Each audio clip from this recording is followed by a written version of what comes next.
Hi, everyone. Thank you for joining. Today, we're going to be covering the topic of social media strategy for startups. My name is Taylor. You may recognize me from previous Blackstone workshops. I've done a few focused in social media strategy and content marketing, so I'm excited to dive in a little bit more on that today. A little bit about my background. I went to Canisius College in Buffalo and got my bachelor's degree in marketing. Then I moved on and got my MBA at the University at Buffalo. And while I was an MBA student, I interned at New Era Cap in their brand communications and PR department. And I was also, ironically, a graduate assistant at Blackstone Launchpad. So I had the opportunity to work directly with their social media, kind of starting it from launch when Blackstone first opened at UB and helping build out their channels. And that kind of led me to where I am today as a senior social media account manager for one of Hearst's digital agencies, InView. So I work really hands-on with social media day to day. And I'll talk to you a little bit more about social media strategies and things that I think would be helpful and effective for you to implement for your businesses. One of my favorite quotes about social media is from Kim Garst. She said, "Social media marketing is not built on impressions, but it's built on relationships." And I think that's really important to keep in mind when you're executing social media strategy. It's not necessarily about the vanity metrics, the follower count, the number of likes, the impressions that you generate on your page, the reach. It's about building relationships with your followers, encouraging people to engage with your content, providing resources, providing information, sharing a little bit more about yourself and your personal story, and building a relationship with your following. That's how you build a following. That's how you build a brand on social. It's not so much focusing on the clicks and the engagement, but focusing on being a guide for your followers. So today I want to walk through kind of the big five social media players. I'll go through Facebook, Instagram, LinkedIn, Twitter, and TikTok, and just kind of review best practices and tips and tricks and things that I think that you might find helpful from a startup founder perspective. So we'll start with Facebook. Facebook is the largest platform. It has the highest engaged user count of any other social platform. It's best for informational type content. Of course, video is king on all socials right now. I'd say if you're engaging here, if you're posting 3 to 5 times per week, that's probably about your sweet spot. Hashtags aren't very popular on Facebook. It's one of the channels where hashtags aren't as widely used. I'd say try to keep it to 1 to 3 per post as a general guidepost. And then you can also, one nice thing about Facebook is you can experiment with boosted posts. So you can put a small amount of budget, $20 to $50 behind a post, use their boost post feature to try and generate some engagement, get your content in front of new eyes. The most important thing that I always say about Facebook is that every single Facebook post that you share should have a visual. So an image or a video or a GIF, it should be included with every single post. Video in particular is really highly favored by the Facebook algorithm. Video can be a lot longer on Facebook than any other platform. They actually kind of encourage longer video content. But again, don't make your video content too long. I'd say 30 seconds to 2 minutes is about the optimal post length for Facebook.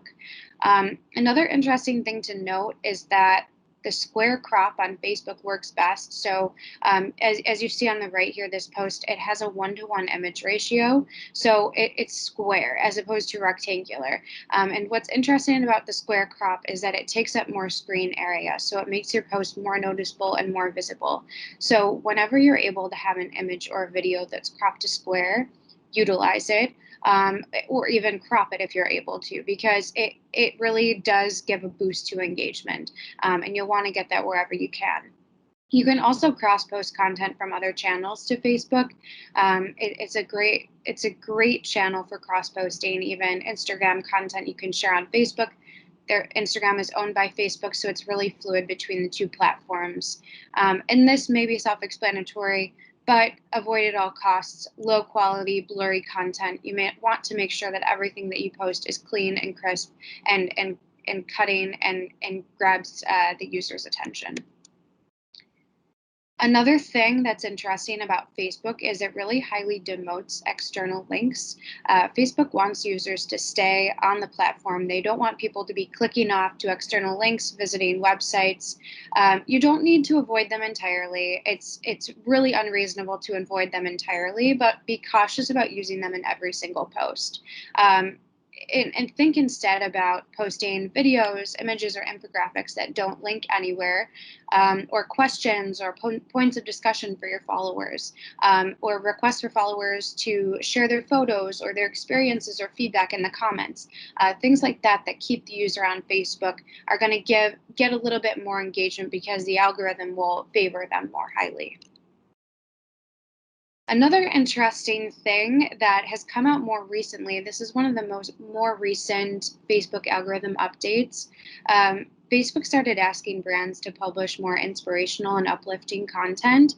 I'm sure you've all heard of the scrutiny that Facebook is under lately with regards to privacy issues and being a poor influence on youth. And it's been in a bit of hot water lately. So their algorithm is now promoting more positive content, more uplifting content, smiling faces, things like that. So think about personal anecdotes, founder stories, where you came from, what you're doing, stories about your business, resources for your followers, Q&A content.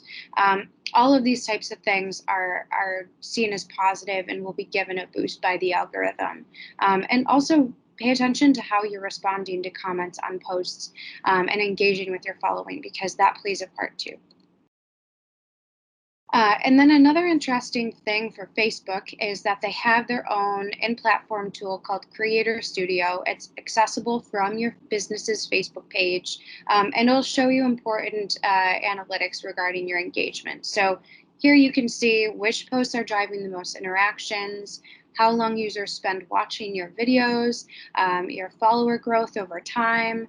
And what's nice about this is you can view Facebook and Instagram performance via the same platform because, as I mentioned, Instagram is owned by Facebook. So you can kind of see everything in one place. And it's really helpful to look at your analytics, look at the data, know what's performing well, and then you'll be able to kind of optimize your content strategy from there. Next, I want to talk about Instagram. Instagram is by far the most visual platform of all of the major social players. It's best for really highly cutting edge, sharp imagery, video content. You're going to want to be posting on Instagram, I'd say, about 3 to 5 times per week, depending on your business. And what's nice is it's a really hashtag prominent platform. So you can use up to 30 hashtags per post. And it's recommended to put these in the first comment or include the ... and include them at the end of the post that are kind of hidden and not in the actual post body itself. But even adding a first comment with hashtags is really helpful and will boost your engagement. There's also stories here. Stories are really highly watched and engaged with on Instagram, so take advantage of that for more like off the cuff, behind the scenes type content. And then Reels, of course, the TikTok competitor, that's Instagram's newest feature, and the algorithm is really highly prioritizing Reels content. So experimenting with that, I think, is also really important for Instagram. As I mentioned, the first and foremost, the biggest rule of thumb with Instagram is to share high quality visuals. So you're going to want to avoid anything that's blurry, anything that's poorly photoshopped, anything that appears to be low quality. Make sure that it's really sharp. Users can see your Instagram post in a grid. You want it to be fluid. You want it to represent your brand. You don't want it to look disjointed, and you don't want it to look messy. One way to remedy that is using your brand colors. Use the same filters or the same edits on the photos that you post. One tool that I absolutely love to use is Canva. You can save your color palette in Canva so that you can reuse it for creating graphics and use it over and over and over again when you're creating content. Again, I mentioned hashtags. So hashtags on Instagram are huge. It's a great way to boost visibility. Doing a little hashtag research is important. You can follow important influencers in your industry and pay attention to what hashtags they're using. So see what types of hashtags they're tagging their posts with, and then use those hashtags on your posts to kind of leverage their following and the engagement that they're giving to those hashtags. And I always say use a combination of branded and trending hashtags. So branded hashtags are going to be unique to your company or brand, and they're going to be used repetitively with every single post. So it'll probably have your brand name or your namesake or something unique about your brand in the hashtags, such as hashtag launchpadub or hashtag Franco's Pizza. That is unique to your brand, and you will want to use that in every single post that you create. Trending hashtags are post specific. It's regarding the content. They're specific to the content that you are posting. And you'll want, here's where the hashtag research comes in. So you want to do a little bit of hashtag research to see what's trending, what other influencers and top users are posting with, and what's important. How do I want to insert myself into this conversation? How do I want this post to be seen across the wider Instagram universe? So using a combination of those two types of hashtags with every single post, I think is really beneficial. Another thing that's really great about Instagram is there's a lot of follower involvement and a lot of opportunities for follower engagement. So there's interactive polls and quizzes and stories. I highly encourage you to use those. You can make use of contests on your page that encourage users to like and comment and share to gain some engagement and traction. And you can also ask users to share their own content. So again, this is where a branded hashtag come in. You could say share your content with the hashtag launchpadub for a chance to be featured on our page. And then you can repost that either in your feed or you can repost it in your stories. And you can do kind of a user-generated content roundup where you take an aggregate of maybe 5 or up to 10 user posts and share them to your feed, or you can take a series of user posts and share them to your stories. So it's dependent on, your content strategy at the time, but there's a lot of opportunity to implement user-generated content on Instagram. Again, it may sound like I'm beating a dead horse talking about video, but really video content is key on all major platforms.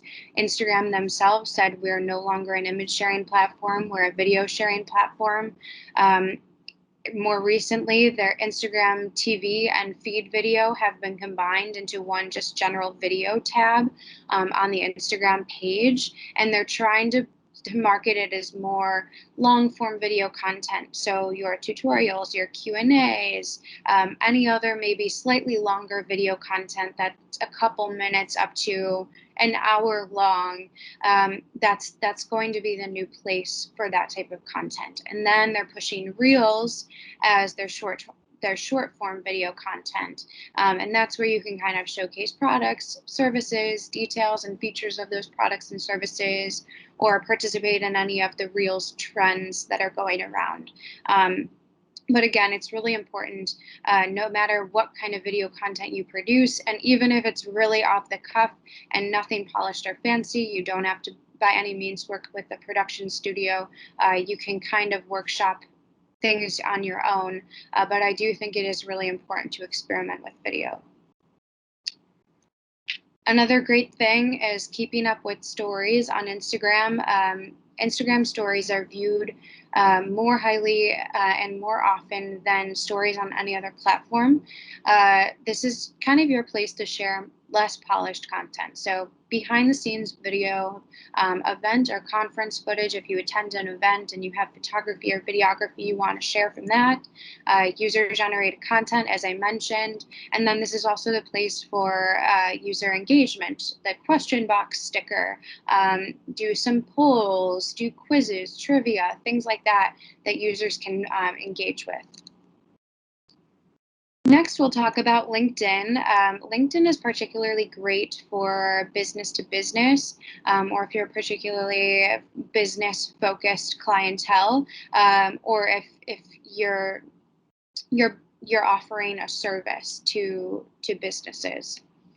You'll want to make sure that you have a presence on LinkedIn. Um, LinkedIn is best for longer form informational content, think articles and blog posts. I'd say 1 to 3 times per week is probably optimal for sharing on LinkedIn. And then you can use hashtags here. It's similar to Facebook in that hashtags aren't as big on LinkedIn, but you can definitely experiment with different hashtags. LinkedIn will generate hashtag suggestions when you create a post, so you can take advantage of those. I would say keep hashtag usage under 3 per LinkedIn post, so as not to crowd your copy.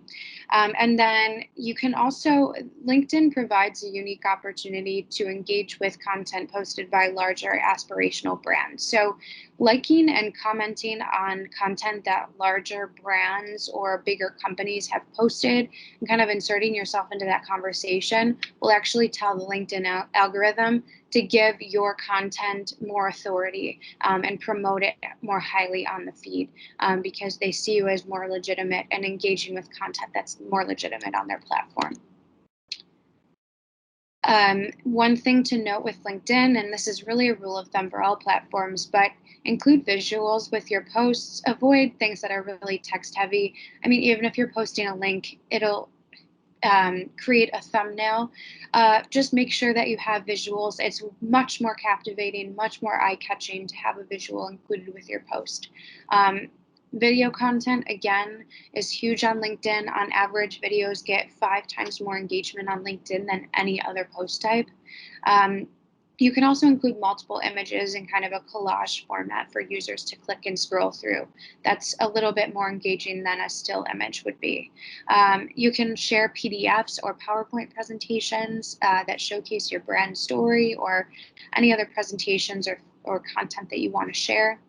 And show faces where possible, employees, founders, faces and smiles, and seeing other people on a platform is more engaging and more relatable to the user. So that will boost your engagement as well. LinkedIn articles is a really interesting feature that's really unique to LinkedIn. It's a native microblogging feature. And because there's no external link, because you're not linking out to a blog post or a website, it gives you better ranking with LinkedIn's algorithm. So your post will be promoted more highly, and seen by more people because you're using LinkedIn articles as opposed to linking to an external site. LinkedIn articles is really great. You can kind of treat it as an on-platform blog, providing educational value, position yourself as a subject matter expert, discuss important topics in your industry, and share important business updates.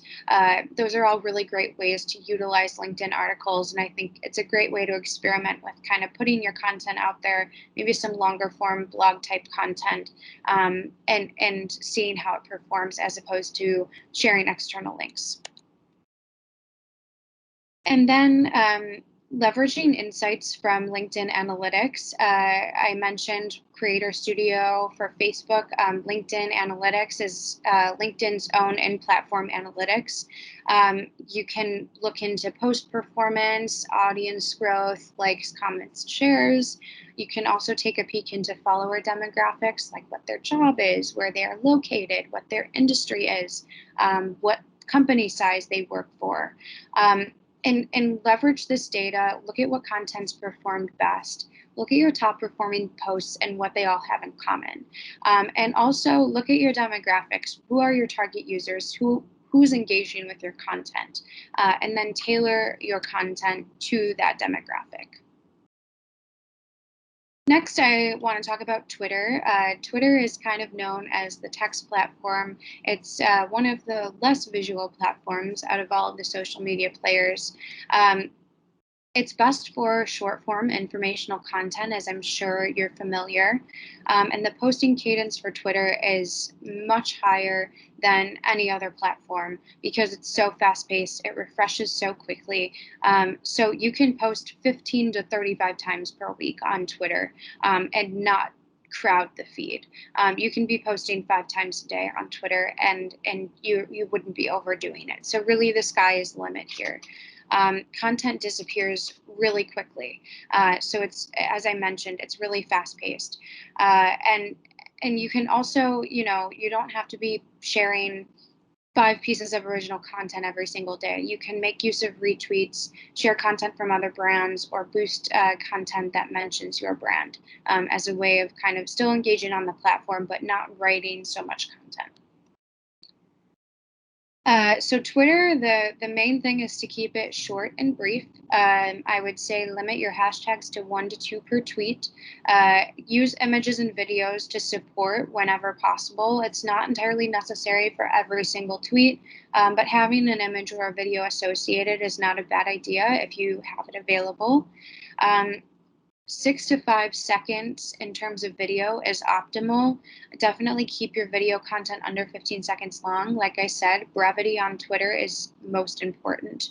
And if there is ever a case where you can't fit your thoughts or your tweet into 280 characters, you can use tweet threads to kind of continue the conversation, share updates, or link to an external article, or share a link out to a website or something else.